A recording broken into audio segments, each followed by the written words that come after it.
Welcome, everybody. Happy Thursday. So, today we're going to talk about listings, right? Because we all want listings. And if you guys can turn your cameras on, I don't like blank screens, have the tendency to kick you out unless you're naked. Even if you're naked, I don't care. It's cool. But I know Wendy's against the naked thing. I'm all for it. It's fine. But today I have Jonathan Bass here, and he is going to talk about and show us tactics on how to secure those listings. And my call's only 30 minutes, so we don't have a lot of time. So I'm gonna let him jump in, take over, and let's go. Fantastic. Fantastic. How's everyone doing today? Give me thumbs up if you're doing all good. Good. I see some familiar faces. I don't know if you guys were all or part of you guys were on the session that I did. I don't know. Carrie, what would you say? Maybe about 4 months ago, 3 months ago, something like that? Yeah, probably about 4 months ago. Awesome. Well, last time, guys, we talked about a system that I was developing. Today, we're not going to be talking about any of that, but more generalized, talk about listing presentations. I'll give you guys a little bit of background on me I've been fortunate enough to kind of skip a lot of steps in my career and really kind of has paved the way to me gaining a lot of experience working with a lot of different agents. So, I started off selling real estate. Then I went on to, work a corporate role at Keller Williams that then led me over to a company called Harcourts where, I was the managing director and I was the president of sales over there. And, that's really a goofy title for, I got to work with you guys. I get to work with the agents on the front lines. We had 1,200 agents and, I got to learn, a lot about the pain points, what is really hurting us on a day-by-day basis, what is getting in our ways, what are the obstacles, what are the things, the feats that we need to get past in order to be successful. And I think that number one, first and foremost, is prospecting. But if you can get past prospecting, you can build either a sphere of influence or you can figure out your cold prospecting, whether it's expireds or canceleds or what have you, right? Then you're going to get opportunities and cracks at listing presentations. But boy, do I know how valuable those listing presentations are, right? Because we don't get them every single day. If we did, then we would all be in a much, much, much better position. So what do we do with each and every one of those opportunities to make sure that we walk in with confidence and we walk out with trust and a listing signed, right? Or in this case, what I'm going to go through with you guys today is a session that I used to put on that's called how to get how to get a listing without having to get the contract signed, right? Which is kind of an oxymoron, right? Obviously, you got to get the contract signed to have the listing. But what I mean by that is how can you walk into a listing presentation, make such an impact that you have the confidence walking away without that contract signed, knowing that, if you did your very best and they loved everything that you said, you built the rapport, the trust, you forged that emotional connection with the client, then you know that it's okay if they want to take the night, right? They're still going to come back to you and they're going to sign that contract the next day. So how do we get a listing without needing to get the contract signed, guys, really boils down to really what I think is a very strong introduction and a very strong conclusion, right, to your presentation, right? I think that any, great speaker out there or presenter out there, whether it's a TED Talk or whether it's a political speech, we just got done with a lot of politics, but, it doesn't matter. If you're a good speaker, you've got a really impactful, draw them in, make them trust you, make them feel the credibility introduction, and then a very powerful conclusion that is going to make them remember you, right? We want to be memorable. And so I'm going to talk to you guys about a couple different tactics that I used to use. And, guys, I've done well in excess of 2,000 listing presentations through my day. So I've got a lot of practice in seeing how impactful these two things can be. One or both, marrying them together, very, very, very efficient. And so let's take a step back and let's just about tactics of, but steering clear of cancellations. How many times have you guys got a listing presentation and the person cancels on you? That's no fun. And so, steering clear of cancellations, that session that I do, it really, hovers around making an impact to the client before you even walk in the front door. And one of the quick things that I used to teach that is unique, but, not that hard to do is, I used to tell, my agents, I said, go above and beyond, show them that you're taking an interest in the home before you're even walking in the front door, earn the business before you've even said a word. Right. And one of the things that my agents used to practice is they would go buy the home, beforehand. And you guys may or may not drive by the home before the listing presentation. I would advise you do, but show them, right? Make the deposits of all the work that you're doing. My agents would take a selfie outside of the home. And when they sent their pre-listing package, they'd send the picture of the selfie to say like, hey, I went by your house, didn't, bother the neighbors, or I wasn't nosy, but I just wanted to set eyes on it before the presentation. I wanted to know what it was that we were going to be talking about, how special the home was, and some of the features that I was able to see from the exterior. And they would send that selfie along with it.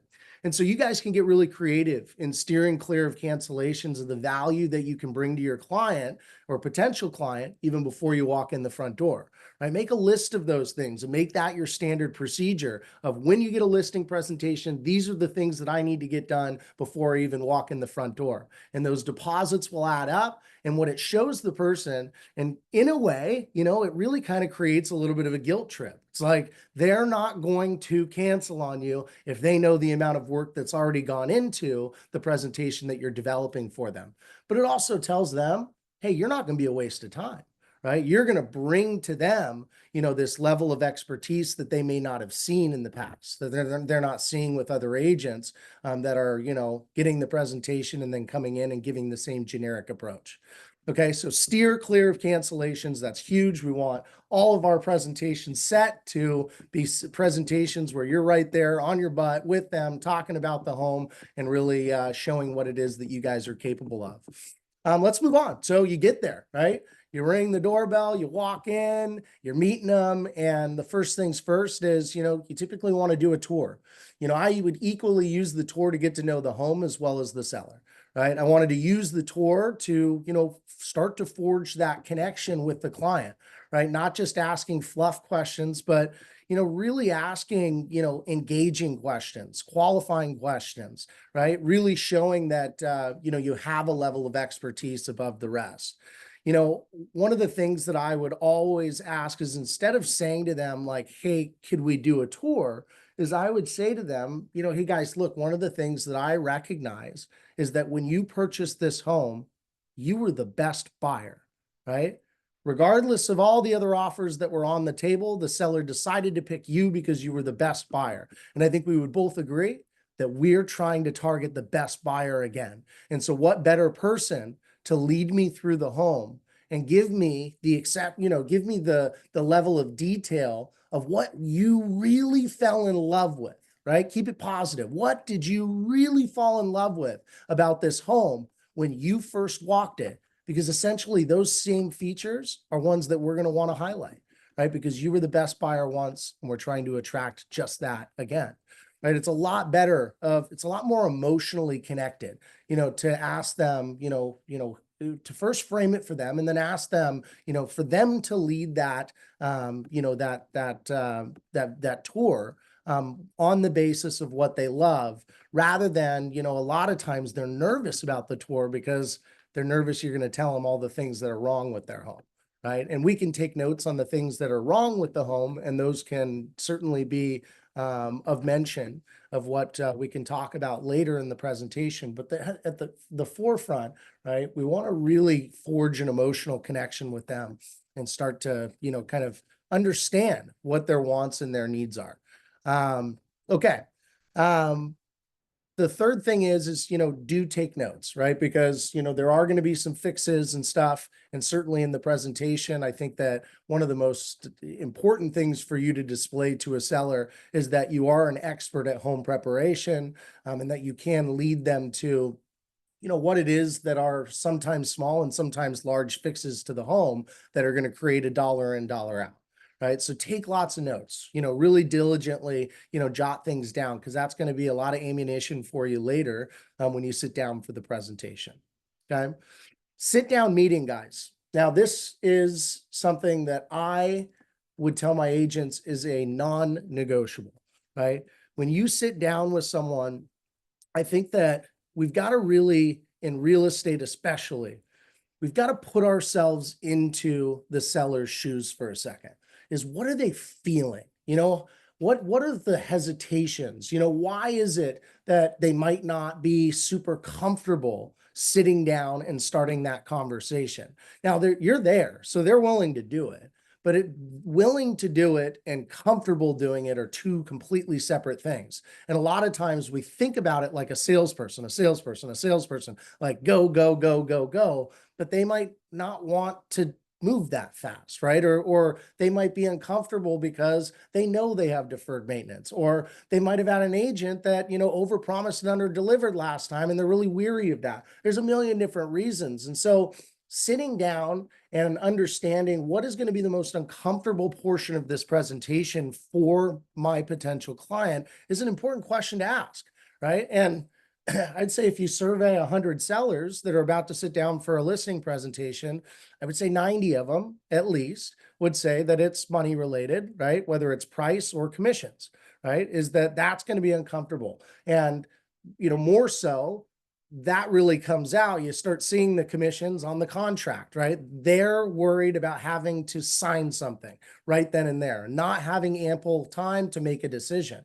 And so if we know that contract is really what is going to be kind of the sticking point for them in the uncomfortable section of the presentation, let's be wary of that. Let's hide out in the open, right? Let's right from the get-go, let's ask them the question. And so what I used to tell my agents is that the way that you can gain their trust before you actually say a single word of substance in that presentation is you got to ask them the question. And so I'm going to role play it with you guys real quick is, if I was sitting down, I would start my presentation the same way every single time. And I would say, guys, what an amazing home that you do have. I really appreciate you taking me through it. I want to ask you a question real quick, just out of respect for you. How would you like me to close you today? And I'd just be dead quiet. And they would look at me like deer in the headlights, like, what do you mean? Like, how do you want me to close you today? And I'd say the same thing as I'd say, guys, listen, I know that the most uncomfortable feeling is sitting here listening to an agent jab, jab, jab, jab, jab, jab, jab, jab, jab, jab, jab, and then at the end, then push a contract across with you not having all the pieces, maybe a discussion between the two of you, or just enough time to digest all of the information before making a decision. So rather than you have to worry and not be able to concentrate through my whole presentation, thinking that I'm that type of agent that's going to, be in this kind of forced, stressful situation at the end with a contract, I'd rather ask you right now, how'd you like me to close you today?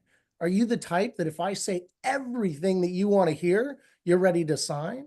Or are you someone that's going to want to take them, the night and really think about it? Right. And by me asking that question, 90% of them would say, hey, we're the type, we want to sleep on it. But I would say to them, well, you don't have to worry about a contract coming out at all. And the reason I do that, guys, is because right there, I just gained so much trust in their eyes, trust enough for them to really concentrate on my presentation and not be worried the whole time. Because if they're worried about the contract, they're going to miss really, really important segments of my presentation, right? Follow that always with an agenda. Now, you guys don't all have the level of ADD, ADHD, LMNOP that I do, right? But I could be going a million tangents at once. And so an agenda helps me stay on task. But more so than just staying on task is that it shows a level of preparation. It shows that you're able to lay out up front, what you're going to talk about, and then ask the question after going through, hey guys, so I've got an agenda for you today. Really what I want to concentrate on are 4 key areas, right? I want to talk about price because price is important, the price of the home, and what I really think is, a reasonable expectation, right? I want to talk about marketing. I want to talk about method of sale, and I want to talk about fees.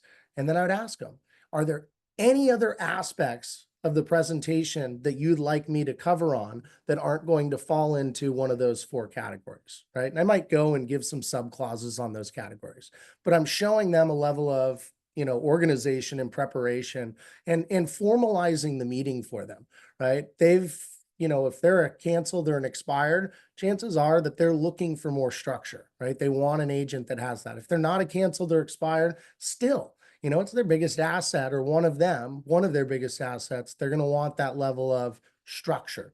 And it'll allow you to, in a very clear and concise way, get through that presentation so that nothing's lost.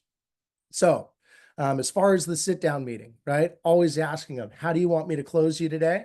Right? Look at them deer in headlights, but then explain to them, right? That I want you to be comfortable and confident. When I walk away from this, I know, and I used to say this, I'd say, guys, if I rock it and I knock it out of the park today, right? I am not so insecure in my offering that I need you to sign a contract today. And so what's right for you today will be right for you tomorrow, right? And so I'd like to give you the out up front so that we can, in a friendly, cordial manner, go through the presentation and you can concentrate knowing that your interests are looked after and there won't be a contract that's going to be, slid across the table. Okay. Does that make sense, guys? Introduction. Good. Okay. So, conclusion. Now you guys are going to go through your agenda. Everyone's got different, blue and shiny whistles and all kinds of stuff that they're going to lay out, as far as, what they can bring as far as value.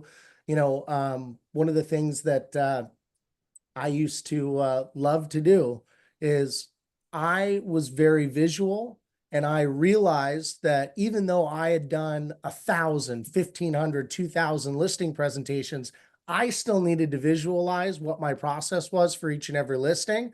And so do they, because they haven't been through 2,000 listing presentations. They haven't, sat in front of, 2,000 agents and gone through the process with several other people, not to that degree.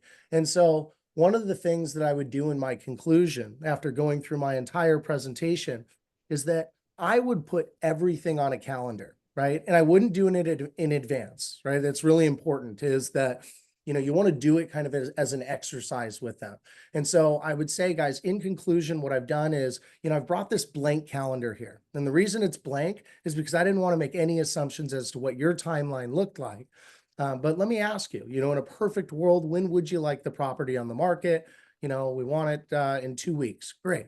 Mark that down as the live date, right? Now mark it a week into your calendar because you've got photos that have to happen. You've got, all the pre-listing elements that need to get done, but start putting those down. Say, guys, the reason I'm putting this calendar together is I'm rather visual and I want you to know every single thing that we went over in this process, in this listing presentation. And I'm going to jot them all down. And guys, when I say I put everything on the calendar, I put everything. I put every open house date. I put the date beforehand when I was going to call all the agents to remind them of the open house, the date after the open house to follow up with everyone that came through, the day after that for follow-ups for everyone that I left voicemails for, the day we were going to canvass the neighborhood, our once weekly, in-person seller update meeting when we would sit down, go over any offers, go over, how many showings we've had, and just talk in general how, the transaction was going. Every single thing that I was going to do, I put on that calendar right then and there, and they would just kind of watch me do it, right? But I would do it as an instrument so that at the end of the presentation, to end the entire thing, to drop the mic on them before I walk out the front door, because remember, 90% of them are not going to want to talk contract. This is my last thing, is I would slide that contract across the table. And I would say, guys, you might have thought that I was just putting this all together hypothetically, but no. I put this onto a calendar for you because I want you to hold me accountable to every single thing that I said that I was going to do. And so this calendar serves as really a roadmap to what I'm capable of doing for you. And it maps out at each and every day what you can call me and ask, hey, has this been done? Hey, has this been done? Because what I say I'm going to do, I'm going to do. And so I want you to have this calendar. I want you to put it up on your fridge, and I want it to stay there if you decide to hire me. And know that we now have mapped out. Now, give or take, life might show up. You might need to start a week later, and all this can shift. It's not set in stone, but it certainly should serve as a roadmap to success. And I think that when you actually think of, guys, all of the things that you do for your client, how many of those things do they not actually know that you do? Right? All of the calls, the small emails, the this, the that, the this, the that. There's so many things they don't know. Right. And when it's time for you, and we're talking fast forward, you have the listing, you have a great offer, but it's a little less than what they want. Right. Making the deposits, showing the client what it is that you're going to do each and every day, it sets you up for success. It really does. It sets you up for, if you do have to have a tough conversation, that there's not the doubt in the back of their mind that you did everything that you said that you were going to do, because you set it up to say, this is what I'm going to do. And you follow through with that. And really, you're in a position to educate if there's education needed. And boy, have we seen in the last, year or so, a lot of seller education in some aspects in some markets that's needed. So it's not just building a relationship, guys, just to get the listing, but more so, it's building a relationship so that you get the listing and you have the trust necessary to sell the listing, right? And so it creates that foundation. Guys, I'm going to open it up to questions. I went for about 20, 21 minutes here. But as far as kind of to wrap it up here, is that we talked about steering clear of cancellations, right? Really showing the client, what you're made of before you even walk in the front door for the presentation. Perhaps sending them a selfie picture in front of the house, showing that you're going above and beyond when dropping off the pre-listing package, right? Talking about the tour, right? Asking engaging questions, taking notes, asking them to tell you what they loved most about the home, and we want to highlight that for the eventual buyer, right? In the sit-down meeting, right off the bat, asking them, how do you want me to close you today, right, is really important. And then setting the agenda. And then lastly, to end the presentation with a rather visual aid like a calendar or a timeline where you can jot down every single item of your listing presentation in order, in, kind of a conceptual order of day one through eventual sale, so that they have a roadmap. And, it's powerful at the end to say, you can hold me accountable to that roadmap that I set out. Guys, I'm here for any questions that you guys do have. Feel free to turn on your mics, and more than happy to answer. I think the timeline thing is amazing. I do that when I talk to my sellers, like week 1 with the date. This is pictures, videos, drones. Week 2, I do that same thing. It's phenomenal, and there's no other agents out here doing that.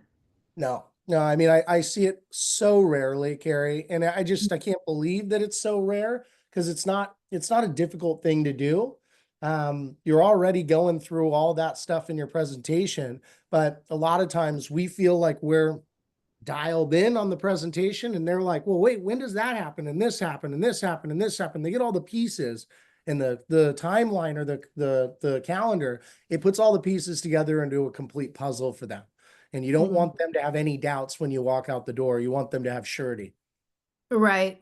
Yeah, I noticed when I do that, they're not looking confused, like, oh, okay, you're gonna do this, but when? Do I Yeah. gotta be here? Do I gotta have the house cleaned? What do I do? And when you lay it all out up front, they're just like, oh, okay, then let's do it. Amen. Yeah. Amen. Does I, anyone have any questions? I love the selfie in front of the house because well, first of all, not very many people drive by the home before they go to the listing appointment, which they should anyway. But yeah, just doing a selfie in front of the house and putting that in your presentation, shows them that you're already like committed to helping them and doing the things. So Heck yeah. Are you kidding? I mean, everyone says that they drove by the house, right? But most of the time, the reality is they drove by 5 minutes before the presentation, Right, circled the but block. but do it the day before. Go home and print it. Make it the cover page, of your pre-listing package. You with a thumbs up. I mean, it seems goofy, but like, they don't want a stiff, right? They want someone that is just as knowledgeable in real estate, as personable, that they'll like to actually have in their home through what might be several different meetings along the way. And so to send something that's goofy and whimsical and just, in front of the house, yeah, it's fun, right? And it shows, just like you said, and I don't know your name. I see Agent Power Huddle, which I Windy. hope that's your legal name. I really do. I don't know what I'm doing. It's like Dwayne the Rock Johnson over here, but in real estate form. I love it. No, I think that you nailed it spot on, as it just shows the extra effort, right? And I think that that's a cool little nugget. I don't I'm not a note taker in that regards. When I'm going through there, I take pictures. But what I do with my clients, two different things, more digital and whatever. I turn around, I have a thank you video that I make because I put it on YouTube. So I've already done it before I get out there. But what I've found with the sellers is I've got a notes. I use iPhone because I can collaborate. So if they have an iPhone, I share it with them so that it collaborates back and forth in real time. And as I'm checking off blocks, they see it's marked off on theirs. But on the other side of the house with the coin, if they have things to do that's added to that, as they check them off, they're now engaging more because they're being held accountable to the things they needed to do. So when I turn around and I leave there and I've got the pictures, what needs to be done, I'll go home and upload the pictures into the notes that I've shared with them. And I've got written in there what they need to do. And then that way it's a work in progress as it goes, and we go back and forth and they're tracked.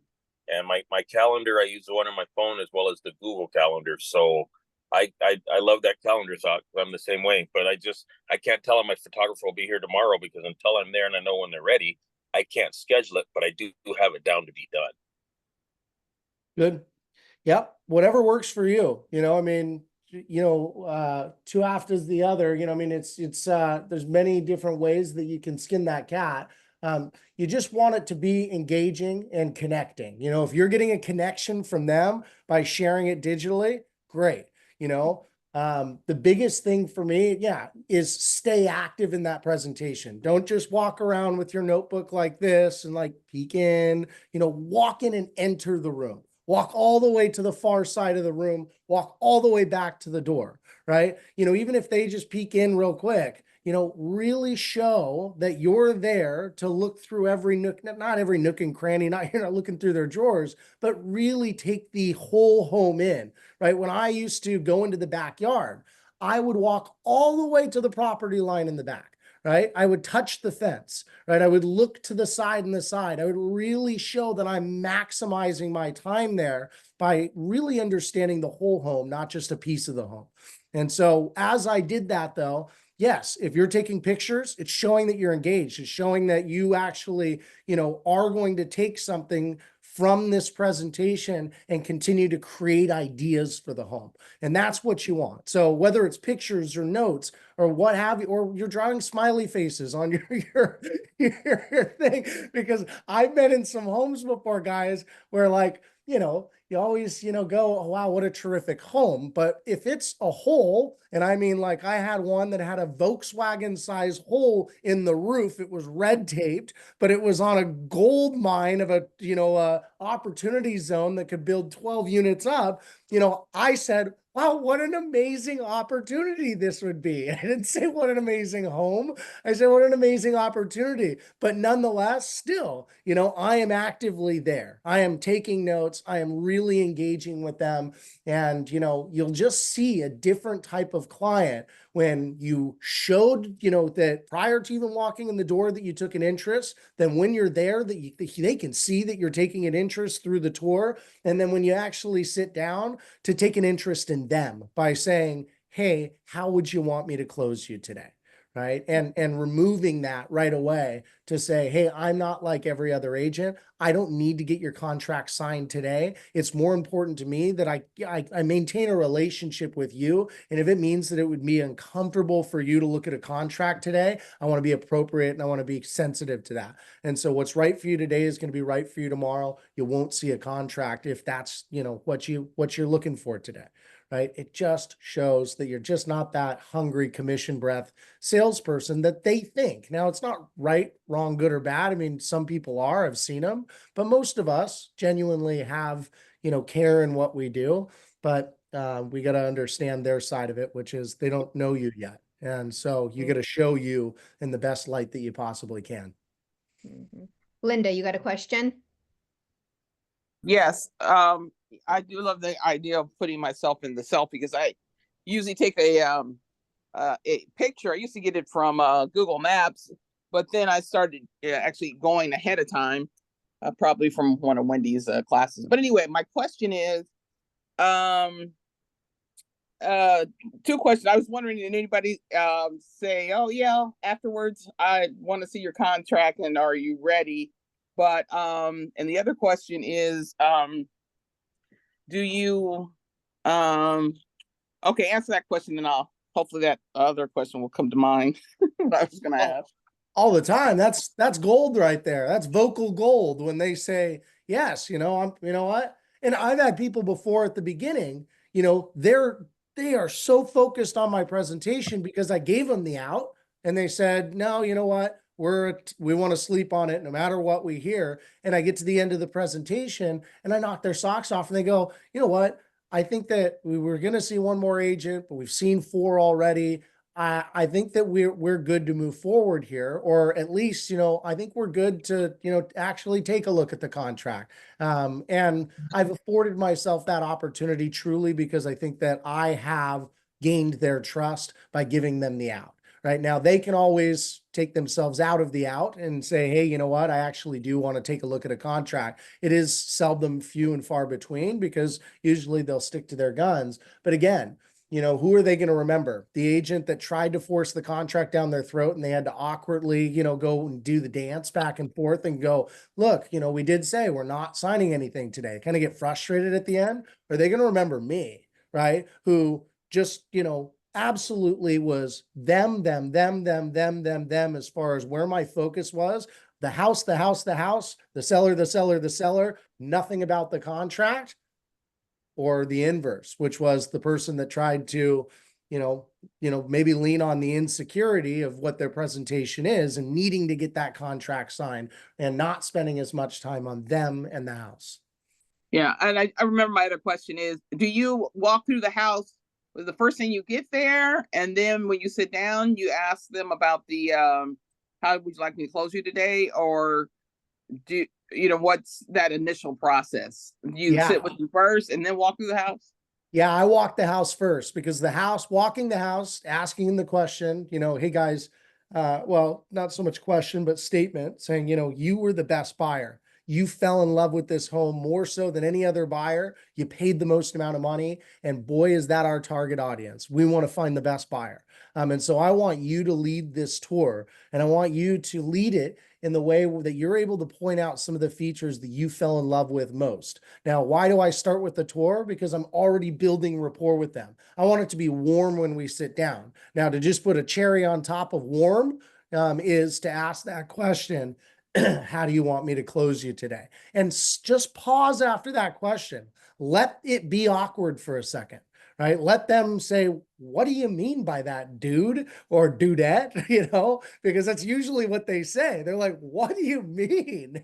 And I go, this is what I mean, is that I bet that if I could classify you, and I don't like classifying anyone, but if I could classify you, you'd fall into the same exact classification of every seller I've ever talked to, and that they are uncomfortable at the end of the presentation when we're going to do the dance back and forth about a contract. I want to give you the out right now, right? I would rather you spend this time with all your concentration on my presentation rather than feel at any point like there's going to be that awkward moment at the end. And I know that if I do a darn good job with you today and you love everything that I lay out, you're going to love it just as much tomorrow. And so I'll just lean on my confidence here, rather than have to, put us into a forced awkward situation. Blanca. Just a question, 2 of them. Do you typically like to go first or last, or does it matter to you? It's always better to be last, but I stopped caring about, I stopped even like asking that question. They started reading it, they're like, oh, you know what? I just don't want them to think that there's any insecurity in what I'm bringing them. I want it to all be genuine, right? And so if I ask them, well, are you seeing any other agents after? I think that part of them will just give you the, oh, no, you're the last one, and they won't think anything of it. But more so, I was saying, well, why? I mean, why does it matter if I, see other agents? And I just don't even want to have that conversation with them. So I don't even ask anymore. And in fact, I can usually tell that I'm one of the last if once I ask, how do you want me to close you? Would you rather take the night? And if they say, well, really, we're going to need about a week, then I go, okay, they've got a lot more interviews that they're going to do, which means that, going back to the steering clear of cancellations, a lot of that is applicable after the presentation as well. What value can you bring them while you're waiting for a decision so that you're not left in the dust and you're not forgotten, right? What can you continue to provide value with so that you stay top of mind, Right. And then do you ever ask them, the price or anything, like what they would feel, or do you just kind of tell them, here's the market analysis and here based on all that? How do you handle it? Yeah, I mean, price is a whole nother session that maybe Carrie will bring me back for, because there's a lot of ways. I mean, the meat and potatoes of the presentation for me is going to be price first, right? I don't want to hide out in the open. I know it's the most important thing for you is to get a good price on your home. And so I want to talk about that up front, but very rarely am I going to give them, a concrete price, right? And the reason for that being is, and I would say to them, quite frankly, the best buyer is out there, but it ain't me, right? And I'm not going to write a check for your home. And so it's not fair for me to say that my opinion of price is gospel. Now we need to know within the confines of what the market's suggesting, what's, possible and impossible. That way we can decide whether or not right now is the time for you to sell. And I'd rather not battle you on price up front, but maintain our relationship. If, there's a price that's too high right now that you guys have to achieve for some certain reason, then I'd rather keep my finger on the pulse and see when there's going to be the right time for the market to provide that price for you, rather than strong arm you into, an offer that you're uncomfortable with up front.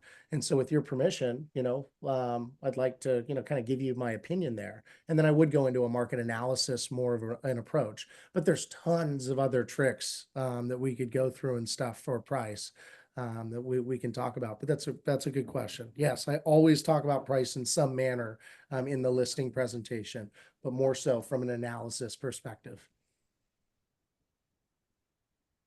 Perfect. Jackie. So do you do a paper contract or do you take a digital contract like on a tablet or something with you for in that case when they go, yeah, we want to see a contract? Or do you do a blank contract or do you do it Blank mainly filled always. out but price?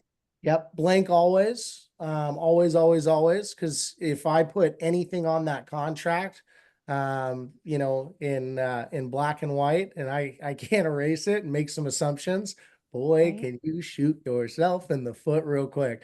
And it goes down to commission as well. As I was not firm in my commission, I would approach commission like a business decision. And I would say, guys, based on everything that I'm hearing, you have a really reasonable expectation, right? Because of that, I can do this at a less of a commission rate because it's less risky for me.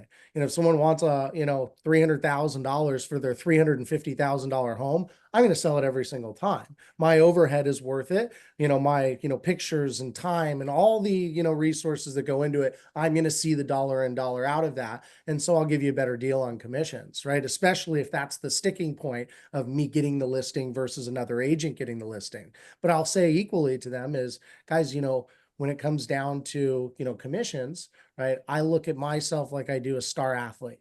Right. And the star athlete on the team, they make the most amount of money for a reason, because the stats that they put up are the best that are out there. Now, the price based on the analysis that we've put forth that you want is towards the way tippity top of that range of what the market's willing to bear. That carries a lot of risk for me, especially you saying that that is a non-negotiable number for you. When I spend money on pictures and my time is valuable and, a TC and assistance and all the other stuff that goes into it.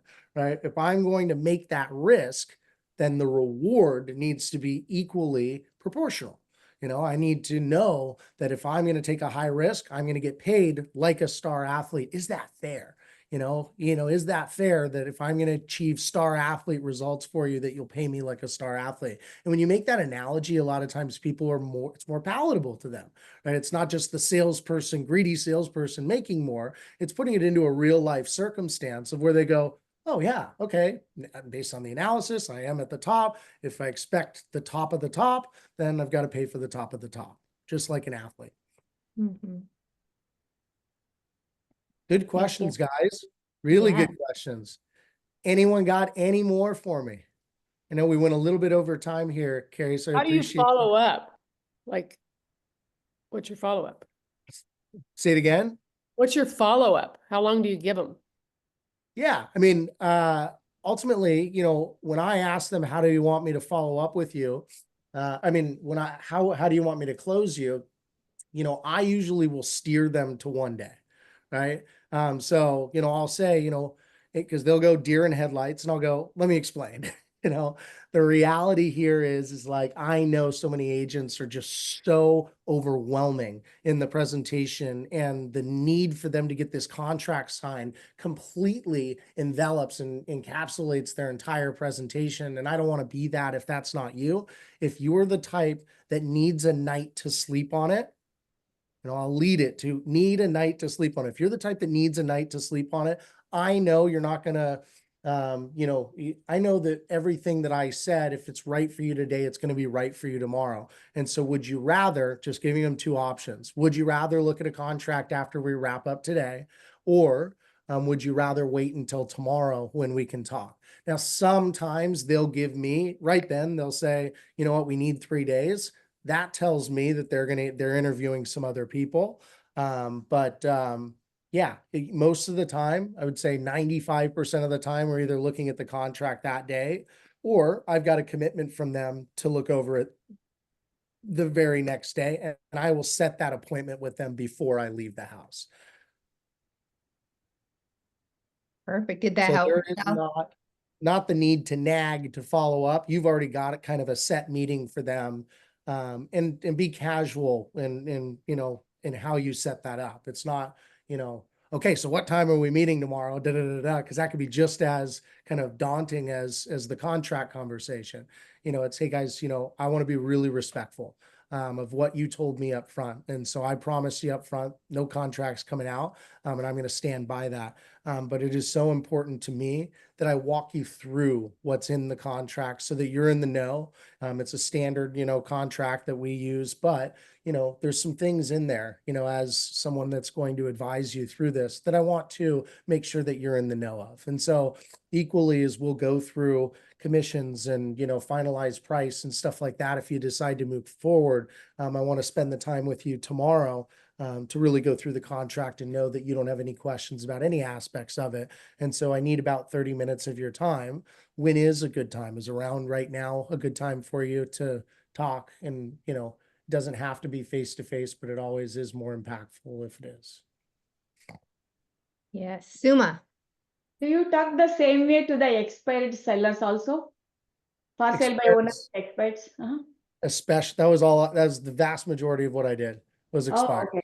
Okay. Yeah, the vast majority. Yeah. I mean, like a lot of this formality and stuff, guys, is like, teaching you to deal with the hardest situations, right? Because if you've got a tee up from someone from church, or you've got a tee up from, someone from, another, family from, your kid's school, or, it's a referral, that's gonna be a lot warmer. I'd still approach it the same exact way, because you're still handling it with grace. You're still handling it with attention to detail on the client themselves.